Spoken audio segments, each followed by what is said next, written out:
Hello and welcome to the channel. I'm Alex. It's May 2024. Today's a bit of a special episode because we're going to be going back to the beginning of the build. I want to show you how I built this, which I think you'll agree looks kind of like a barn, even though it's not quite finished yet. I think the only way to do it is to take the whole thing down and start again.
Okay, so here it is. This is the site. I've stuck these bamboo poles in the ground that gives you a rough outline of where I'm heading.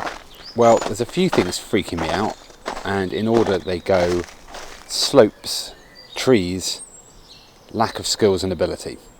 Let's start with the slopes, because I really want to try and show you what I've got to deal with here. So this is my house, and it's sat on a massive sandbank, and you can see how high it is up there, and this sandbank kind of like tapers down. Note that rhododendron, by the way, that'll give you your bearings as we change the angles. So this first part, I don't have to deal with this quite so much, although it is in the way. I will need to excavate some of this. But now, here I am down at the main plot. These bamboos, as I said, are showing you roughly where the plot is going to go. And although you think this is a nice flat area, there is a kind of further problem. Now, if we just come around here, I'm just going to walk down here. Right, this is actually the level that we're looking for, this pathway, and actually the sandbank is about a good half metre underneath this. This is what I've actually got to build on. So if you look back now and look back up, you can kind of see what I'm dealing with. So I'm going to have to dig out this area, I'm going to have to dig the footings, I've got to get concrete onto sandbanks. So the first thing I've done is I've dug a test hole. Did this by hand, pretty exhausting, and the point of this is to help me to work out like exactly how deep I've got to go. The answer is quite alarming. Just wait for the contrast to clear, and you can see it's about 2 meters. So what exactly do I need to dig 2 meters down to accommodate? Well, originally it was this. The whole thing was in stone. If you look, that back section, which I'll call the annex section later on, is actually bigger than the section with the arch. I think I was trying to accommodate a half-size snooker table, I'm not joking, and the stone at the back goes all the way down to the footing area. I started to come to my senses a little bit later, and I decided that I would actually do some oak framing with some timber cladding. Still though, notice the size of this section, and it also still includes stonework which goes right down to the bottom of the footing. In one moment of general insanity, I also decided that a chimney stack would be a nice idea, but that fell by the way. Okay, so this is what we've actually built. I've seriously reduced the annex size. The main reason was just style. It just looked too imposing, too big. I didn't need that amount of space. So this is what is currently being built. Right, back to 2021, Alex here, breaking ground. At this stage, I can't set the exposure on the camera, nor can I keep the microphone out of shot at the top. What I'm digging here is the trench to put some concrete in, because now I'm dealing with that lack of skills and ability. So I've put this massive design together involving a lot of stone, but I've never mixed cement, I've never laid a stone before. So my plan was build a test wall, and if it looked even half acceptable, then that will give me the green light to get on with the build. Okay, so there it is. That basically looks like a shallow grave, but it's a 2-metre trench. Just allow me to do a test bed with a concrete mix. So I'm going to go mix up the concrete now.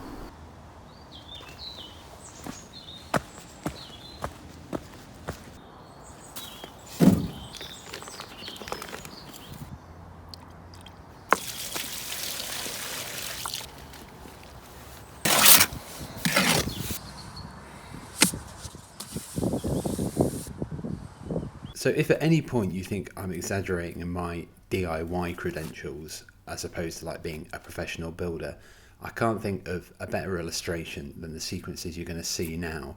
I've never worked with blocks before, and I've never worked with cement or mortar, which I think is going to become pretty clear.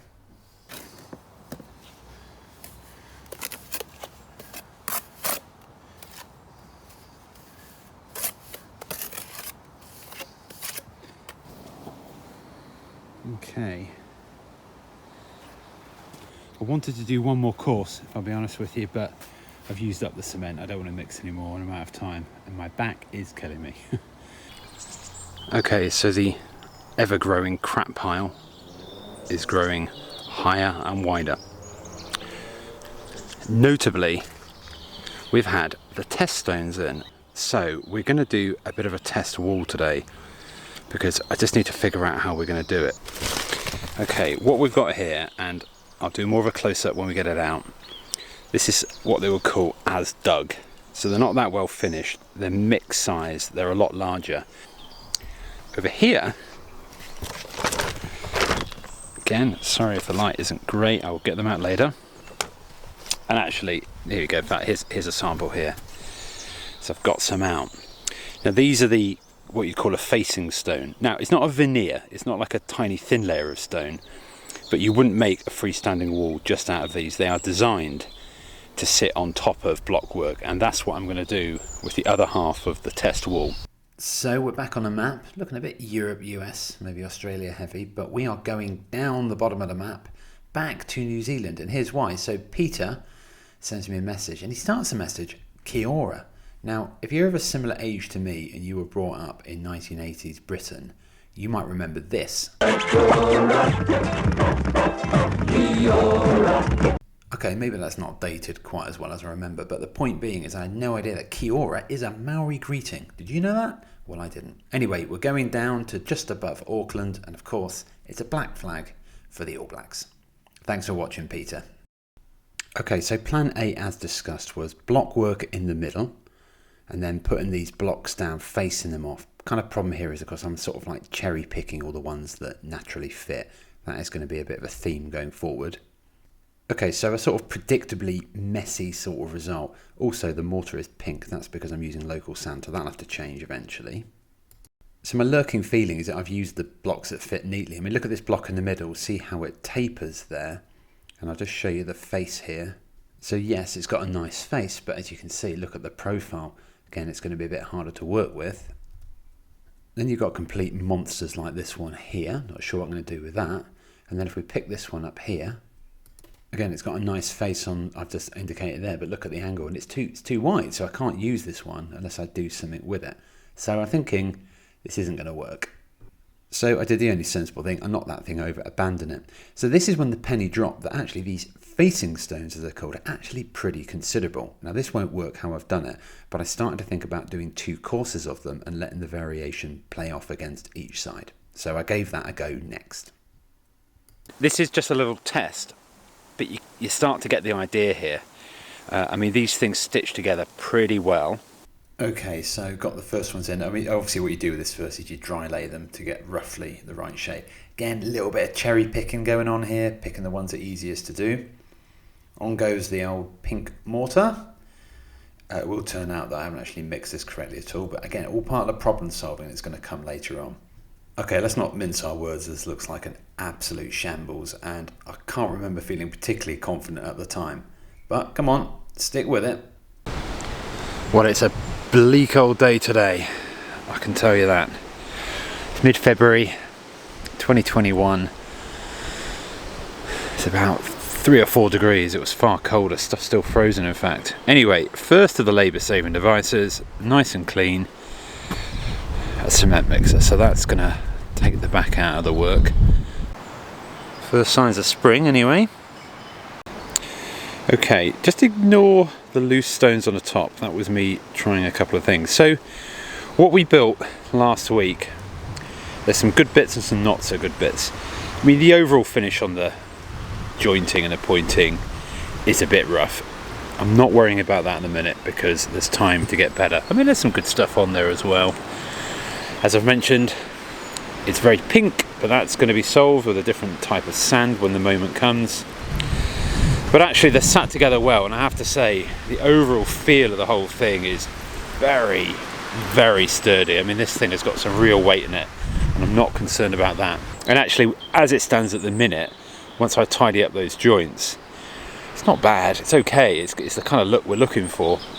As I say, just need to improve the jointing, better colour mortar, and that's kind of what I'm looking for. And as I say, it's so heavy, it weighs so much, it's incredibly sturdy. Got no problem with the thought of the oak beams going on top. In principle, I'm going to finish this today, but it is a bit cold. We'll see. So here's the last shot of the test wall before I took it down. I mean, I suppose it's not too bad. I mean, the jointing is not awful. I've given it a bit of a brush up. But even I am impressed by my optimism about putting oak on it, and it seems a long way until we're going to be at this sort of standard. Okay, so we've dealt with 2 of the 3 problems. The first one is the slopes. The second one is the lack of skills and ability. I'm not sure we've actually solved that problem, but you know what I mean. And the third one is trees. So this is where we've got the site, the footpath and the driveway. Remember I mentioned that rhododendron, just to give you your bearings here. So this is the approximate footprint of the site, and as you can see, that definitely involves spaces where there are a lot of trees. So as we can bring the camera down, you can kind of see the size and scale and volume of these things. So here's the plot. So we've got the big pine, that's the really tall one. And we've got a couple of actually fairly big ashes in there, as well as a whole load of laurel and hollies and general shrubs which need to go. Now, I did say I'm doing this whole thing and I'm building it myself. Well, I am, but I don't really consider this part of the building job itself.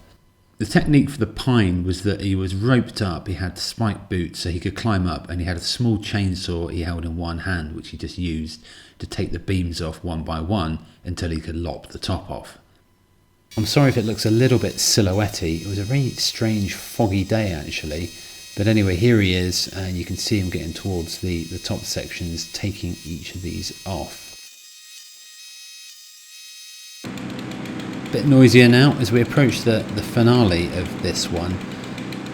What he's basically going to do is lop the top off. Now, the way you go about cutting a tree down if you're on the ground is you cut what's called a notch out on the front where you want it to fall. It's like a wedge that comes out, and then when that comes out, you go down the other side and slice into it.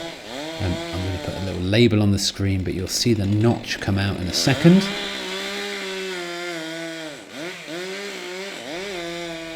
There it goes. This is quite hair-raising stuff when you're doing this on the ground, never mind being strapped up in a tree 40 feet up.